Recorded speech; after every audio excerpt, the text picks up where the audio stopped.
आपन को आज गोटे सुंदर जिनस देखा मत सुजोग मिलला जहाँ हूँ सुड़ंग ये गोटे विराट सुड़ंग अच्छी देख मो सांग ता भर पशिची और सुड़ंग गोटे कौन अच्छी भर मुझे कैमेरा पूरी देखे तो स्मेल देखिया किसी कहीं देखा ना खाली अंधार एक दी साइड एक साइड एक नहीं ये ऑनलाइन टिकेट पाई किसी करिया पड़ो ना आप डायरेक्ट लिंक रे जी ऑनलाइन टिकेट कराऊँगी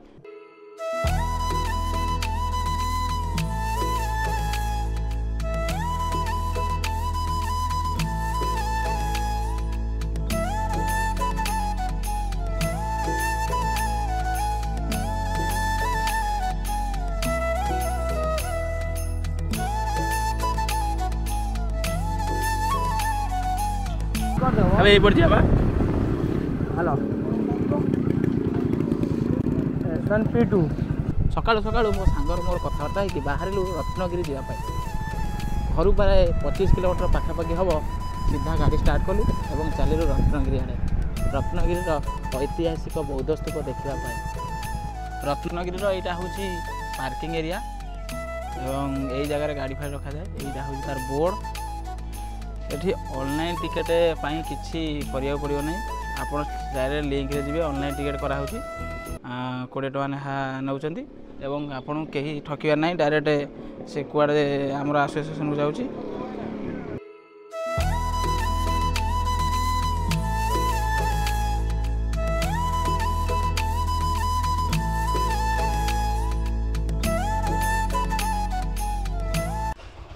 टूबुला चलती आगे टिकेट धरी टिकेट दो ना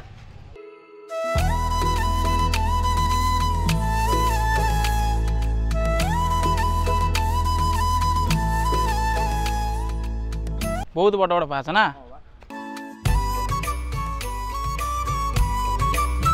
यहीटा हूँ गोटे बुद्धदेवंकर एक भग्न शिला एवं तांकर पाद चिन्ह पादर अच्छी किसी चिन्ह एवं आर आउ किसी अवशिष्टांश ना तेणुक मत लगुच बुद्धंकर बहुत मूर्ति ये थिला जहाँफल कि सब खोदन कराई बाहर कर जो मूर्ति मत लगुना बुद्धदेवंकर मूर्ति मु इतिहास पढ़ी जे जितेबले बुद्ध धर्म कर विलुप्त हो आसूला से हिंदू धर्म माने आरंभ होता से समय दुई बुद्धदेव एवं तांकर जो देवादेवी पूजा अर्चना करा से समय बुद्धदेव सहित देवादेवी मूर्ति करा एवं रखा संग्रहालय तेणुक से परंपरा आमर बुद्धदेवंकर जमी मूर्ति गुड़िक सब बाहर से भाई जो देवादेवी की पूजा करा से देवादेवी मूर्ति मन बाहर की अधा अधा रही तेणुक ये समस्त मूर्ति देवादेवी एवं बुद्धदेवंकर भग्नाशेष अटे एवं ये जो विशाल विशाल माने पत्थर गुड़िक सब अच्छी आपको सब सुंदर भाव में बनईकी करी मत खुशी लगे जे ये सब जिनस देखला बेले मो घर पाखर प्राय 25 किलोमीटर कि 30 किलोमीटर पाखापाखि हम मु 2-3 थर जगह आसी मु भाविली जे मो दर्शक मानक किसी देखी जे ये जिनस जहाँकि मन खुशी करी एते बड़ पत्थर को भल भाव सुंदर भाव काटिकी जो भाई आकृति करते बड़ बड़ वाल ताकू सबको ठीक ठाक भाव में रंगी एवं देखो ये जो केते पुराना मूर्ति एवं सुंदर भाव सजा माने तैयारी करा जायछि से कारीगर एवं से मूर्तिकार मानकू मोर कोटि कोटि प्रणाम जे से माने एते एते भल जिनस करके जाइछन्ती एवं आमको परमूर्ति रे देखा मिलूँ तेणु आगू देखा चल से भितर ऊपर कौन अच्छी आज आम आसी पहुँचीचु रत्नगिरी रत्नगिरी ऐतिहासिक स्तूप आम देखापी आज आसीचु एवं यही स्तूप बौद्ध धर्मर सर्वश्रेष्ठ स्तूप बोली माना जाए तेणुक ये जो छोट छोट मूर्ति गुड़िक आप देखुं ये मूर्ति गुड़िक हूँ मानसिक मूर्ति कहती एवं ये अधा अधा भांगी जाइए बहुत जत्न सहकार एगुड़ी उद्धार करा एवं लोकों मनोरंजन ये सब रखा अतीत जो बौद्ध धर्म चली से समय लोक मैंने कहते बा इतिहास रे लेखा अच्छी जे यही जो छोट छोट मूर्ति गुड़िक एगुड़िक सब मानसिक कार पूरण करने एगुड़िक सब रखी थे काले एवं यही मानसिक उपर कहवा गले विभिन्न जगह विभिन्न प्रकार मानसिक रही था जमीक बर गछरे नेत बांधा से भाई ये बौद्ध धर्मर गोटे ये थिला जे रीति थिला जे गोटे गोटे स्तूप तैयारी करके रखा और मानसिक पूर्ण करा जाउथिला तेणु आगु को आउ किसी देखा भितर को जाकि भितर कौन अच्छी इतिहास पृष्ठा पड़े जो अच्छी सबकि विषय ता भर आम देखा तेणु आगे बुली जा से ऊपर आड़ को ଚାଲନ୍ତୁ ଯିବା ଯେ ଯେଉଁ ରାଜପ୍ରାସାଦ ଗୁଡ଼ିକ ହୋଇଥିଲା ଉପରେ ସେଗୁଡ଼ିକ କେମିତି ସବୁ ଭଙ୍ଗା ଅଧା ଭଙ୍ଗା ହେଇକି ଅଛି। ଯେମିତି ଆପଣଙ୍କୁ ଦେଖାଉଥିଲି କି ସେଠି ଯେଉଁ ଥିଲା ଆମର ମାନସିକ ସ୍ତୂପ, ଏଠି ମଧ୍ୟ ସେଇଭଳି ବହୁତ ପ୍ରକାର ମାନସିକ ସ୍ତୂପ ଅନେକ ପଡ଼ିଛି। ବୌଦ୍ଧ ଧର୍ମର ପ୍ରଚାର ଏବଂ ପ୍ରସାର କରାଯାଇଥିଲା ଜଟିଳ ପରିସ୍ଥିତିରେ, ଯେପରିକି ଆମର ଯେତେବେଳେ ସନାତନ ଧର୍ମରେ ଅଧିକ ମାନେ ଲୁଣ୍ଠନ ଚାଲିଲା ବା ପଣ୍ଡିତମାନଙ୍କର ଅନେକ ଚାପ ହେଲା, ଯେମିତି ବଳି ପ୍ରଥା ହେଉ କି ଅନେକ ଯେଉଁ କର ଆଦାୟ ହେଉ, ଏମିତିକି ଯେକୌଣସି ପ୍ରକାର ଅସୁବିଧା ହେବା ଦ୍ୱାରା ଲୋକମାନେ ଧୀରେ ଧୀରେ ଚାହିଁଲେ ଯେ ଆଉ ଏକ ସହଜ ଧର୍ମ ଆସୁ। ତେଣୁକରି ସେହି ସମୟରେ ଦୁଇଟି ଧର୍ମ ପ୍ରତିଷ୍ଠା କରାଯାଇଥିଲା, ଗୋଟେ ହେଉଛି ବୁଦ୍ଧ ଏବଂ ଗୋଟେ ହେଉଛି ଜୈନଜିମ। ଏବଂ ଜୈନଜିମର ପ୍ରତିଷ୍ଠାତା କରିଥିଲେ ମହାବୀର ଏବଂ ବୌଦ୍ଧ ଧର୍ମର ପ୍ରତିଷ୍ଠା କରିଥିଲେ ଗୌତମ ବୁଦ୍ଧ। ତେଣୁ ଏଇଭଳି ପ୍ରତିଷ୍ଠା କରିବା ପରେ ଅନେକ ଲୋକ ବୌଦ୍ଧ ଧର୍ମକୁ ଆପଣେଇ ନେଇଥିଲେ, ଯାହାଫଳରେ କି ଅନେକ ଜାଗାରେ ବିଶ୍ୱର ଅନେକ ଜାଗାରେ ଗୌତମ ବୁଦ୍ଧଙ୍କର ପ୍ରଚାର ପ୍ରସାର ଚାଲିଥିଲା। ସେହି ସମୟରେ ବୁଦ୍ଧଙ୍କର ଏହିସବୁ ମୂର୍ତ୍ତି, ଏହିସବୁ ରାଜପ୍ରାସାଦ ବା ଏସବୁ ତୋଳା ଯାଇଥିଲା। ତେଣୁକରି ଏସବୁ ଭଙ୍ଗା, ଏଇସବୁ ଗେଟ୍ଟି ରତ୍ନଗିରିର ଗେଟ୍ ଏତେ ସୁନ୍ଦର ହେଇଛି, ପୁରା କଳା ମୁଗୁନି ପଥରରେ ଅନେକ ସୁନ୍ଦର ଲାଗୁଛି। ପାଖରୁ ଆପଣଙ୍କୁ ଦେଖାଉଛି, ସ୍ପର୍ଶ କଲେ ଅନେକ ମାନେ ଯେମିତି ଲାଗୁଛି ଯେ ଅତୀତରେ ବହୁତ କିଛି କଳା ଏବଂ କାର୍ଯ୍ୟ ହୋଇଥିଲା।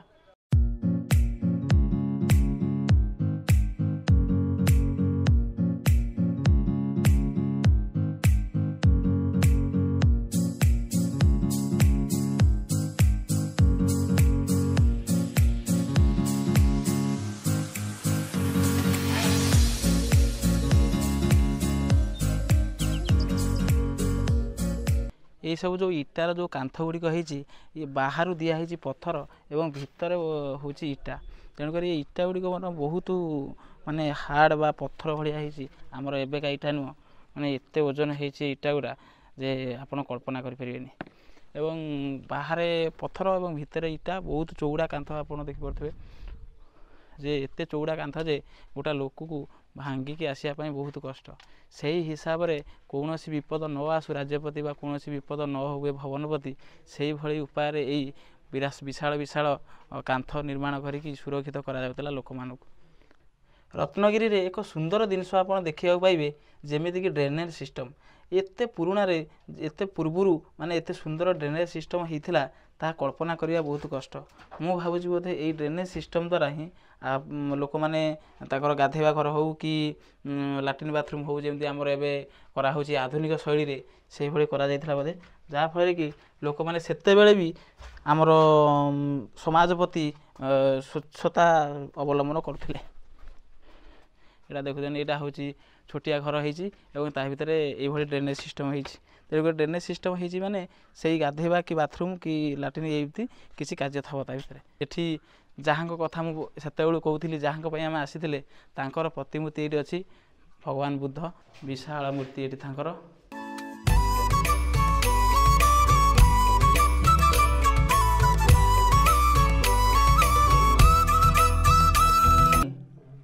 ଅଛି ସୁଡ଼ଙ୍ଗରେ କିଛି ଦେଖାହେଉନି।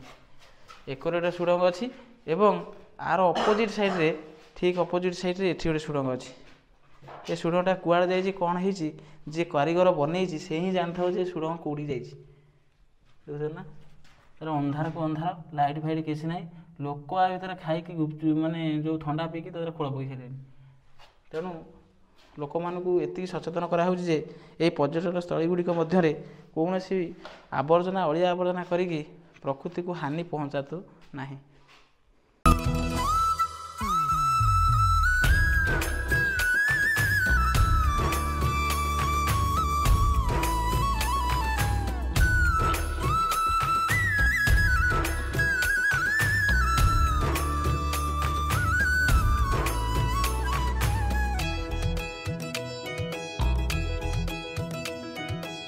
এইটা অনুমান করা যাইপাରୁନି যে କ'ଣ এইଟା ହେଇଥାଇପାରେ। ଆ ଭିତରେ ଛୋଟ ଛୋଟ କୁଟୀର ଭିତରେ ବା ଛୋଟ ଛୋଟ ଯେଉଁ ହେଇଛି ଘର, ସେ ଘର ଭିତରେ କ'ଣ ହେଇଥାଇପାରେ ତାହା କ'ଣ କଳ୍ପନା କରାଯାଇପାରେ ମୁଁ ବି ଜାଣିନାହିଁ। ତେଣୁ ଏଇଟା ଭରତ, ଏଇଟା କ'ଣ ହେଇଥାଇପାରେ? ମୁଁ ଭାବୁଛି ତାକୁ ବନ୍ଦି ଫନ୍ଦି କରାଯାଏ ନା କିଛି ଚୋରା ଘର, ଯାହାଫଳରେ କି କିଛି ଲୁଚେଇକି ରଖାଯାଏ, ନା କ'ଣ ବି କିଛି ତ ଗୋଟେ ହେଇଥିବ। ତେଣୁ ଏଇ ବିଷୟରେ ମୁଁ ଜାଣିନାହିଁ। ଯଦି ବି କେହି ଜାଣିଥିବେ ମୋତେ ମୋ ଚ୍ୟାନେଲରେ ଟିକେ କମେଣ୍ଟରେ ମାଧ୍ୟମରେ ଜଣାଇବେ ଯେ ରତ୍ନଗିରିରେ ଯେଉଁ ମିଡ଼ିଲ୍ ପୋଜିସନରେ ହେଇଛି, ଯେଉଁ 4 1 2 3 4 5 6 7 7ରୁ ଗୋଟେ ମଝିରେ ଗୋଟେ ଯେଉଁ ବାଟଟା ଅଛି ସେଇଟା ହେଉଛି ଯିବା ଆସିବା ପାଇଁ, ଯେଉଁ 3 3 ହେଇଛି ସେଇଟା ଦେବାଦେବୀ ପାଇଁ ହେଇଛି କି କୌଣସି କାରଣ ହେଇଛି। ଯଦି ଆପଣ କେହି ଜାଣିଥିବେ ତାହେଲେ ମୋତେ ନିହାତି ଟିକେ ମେସେଜ୍ କରିବେ ବା କମେଣ୍ଟ କରିବେ। ଏଇଟା ଏକ ଏମିତି ଘର କରାଯାଇଥିଲା ଯେକି ତାର କୌଣସି ପଟେ ବାଟ ନାହିଁ। ମୋର ଅନୁମାନ କହୁଛି ଯେ ଏଇ ଜାଗାରେ କୌଣସି ଲୋକଙ୍କୁ ପକାଯାଉଥିଲା ବା କୌଣସି ଲୋକକୁ ରଖାଯାଉଥିଲା ବା ଯେମିତି କିଛି ଜିନିଷ ରଖାଯାଉଥିଲା ଯାହାକି ତାର ବାହାରିବାର କୌଣସି ଉପାୟ ନଥିବ।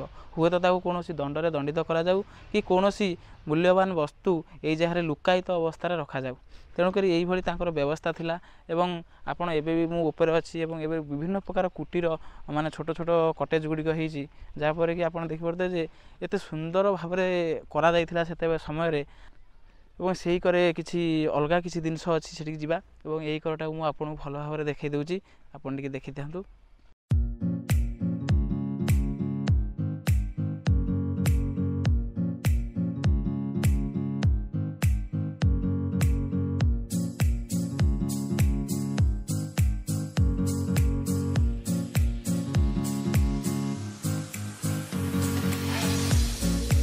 এইটা গোটে অলগা টাইপর ঘর হয়েছি, যেমনি রাউন্ড সেপ গোটে দিয়া হয়েছি উপরে। এটা তাঁর কৌশি এক কার্যকলাপ বা কৌশি এক ভবন হইতব কি অতিথি আসিয়া এটি কিছু ব্যবস্থা হইতব বা রাজসিংহাসন এটি কিছু ব্যবস্থা ট্রাই মানে গোটে পুরা গোল টাইপর হয়েছি। দেখুন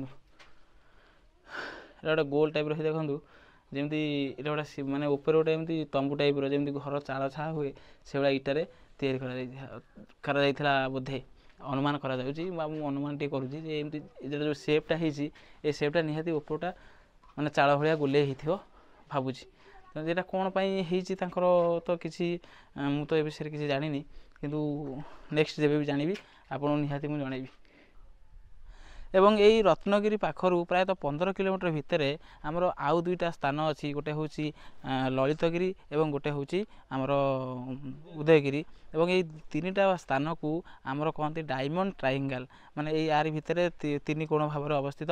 ତେଣୁକରି ଆପଣ ଯଦି ବି ନିହାତି ଆସିବାକୁ ରତ୍ନଗିରି ଇଚ୍ଛୁକ, ତେଣୁକରି ଆପଣ ସେଇ ଦୁଇଟାକୁ ମଧ୍ୟ ଆଖି ଆଗରେ ରଖି ପ୍ଲାନିଂ କରିବେ, ଯାହାଫଳରେ କି ଆପଣ ଆଇଲେ ଭଲ ଭାବରେ ଆପଣ 3ଟା ଜାଗା ଭଲ ଭାବରେ କଭର କରିପାରିବେ। ଏବଂ ଟିକେ ବେଳାବେଳି ଆସିବାକୁ ଚେଷ୍ଟା କରିବେ। ଆଉ ଉପରେ ଗୋଟେ ସ୍ତୂପ ଅଛି, ସେ ସ୍ତୂପ କତିକି ଆମେ ଯିବା ଏବଂ ସେ ସ୍ତୂପରେ କ'ଣ ଅଛି ଏବଂ ସେ ସ୍ତୂପ କେତେ ବଡ଼ ତାକୁ ଆମେ ଦେଖିବା ଏବଂ ଆପଣଙ୍କୁ ମଧ୍ୟ ମୁଁ ଦେଖେଇବି।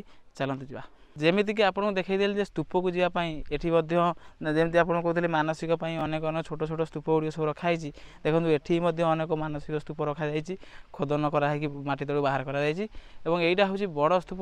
କାଳେ କହୁଛନ୍ତି ଲୋକମାନେ ଯେ ଏଟାକୁ ସମାଧି ଯେଉଁ ଥିଲେ ବଡ଼ ବଡ଼ ରାଜା ବା ବଡ଼ ବଡ଼ ଇଏମାନେ ସେମାନଙ୍କ ପାଇଁ ସମାଧି କରାଯାଇଛି ଜାଗା ବିସ୍ମରଣୀୟ କରିବା ପାଇଁ ବା ସେମାନଙ୍କୁ ଚିହ୍ନିକି ରଖିବା ପାଇଁ। ଏବଂ ଏଇଟା ହେଉଛି ଭରତ, ଏଇଟା ହେଉଛି କ'ଣ କାହା ସମାଧି? ରାଜାଙ୍କର। ଏଇଟା ହେଉଛି ଏକ ସମାଧି। ତେଣୁ ଆ ବିଷୟରେ ମୁଁ ବିଶେଷ ଅବଗତ ନାହିଁ, କିନ୍ତୁ ଏଇଟା ଭାଙ୍ଗି ଭାଙ୍ଗି ଗଲାଣି ସାଇଡ଼୍ ଗୁଡ଼ିକ ବହୁତ ପୁରୁଣା ହେଲାଣି, ଖୋଳା ହେଇକି ବାହାରିଛି। ଯାହା ବାହାରିଛି ଭଗ୍ନାଶେଷ ସେଇ ହିସାବରେ ଆମେ ଦେଖିବା କଥା। ତେଣୁକରି ଆମେ ତ ସେତେବେଳେ ନଥିଲୁ, ଆଉ ଏ ସୁନ୍ଦର ସୁନ୍ଦର ଜିନିଷ ଦେଖିବାକୁ ଆମକୁ ଉପଭୋଗ କରିବାକୁ ଏବେ ମିଳୁଛି, ଯାହାଫଳରେ କି ଆମେ ଦେଖିପାରୁଛୁ ଭବ୍ୟ ଜିନିଷ ଗୁଡ଼ିକ। ତେଣୁ ସେ ଯେଉଁ ସ୍ତୂପ ଗୁଡ଼ିକ ଦେଖନ୍ତୁ ଆହୁରି ମଧ୍ୟ ଏକରେ ଅନେକ ଅନେକ ସ୍ତୂପ ଅଛି, ଛୋଟ ଛୋଟ ସ୍ତୂପ।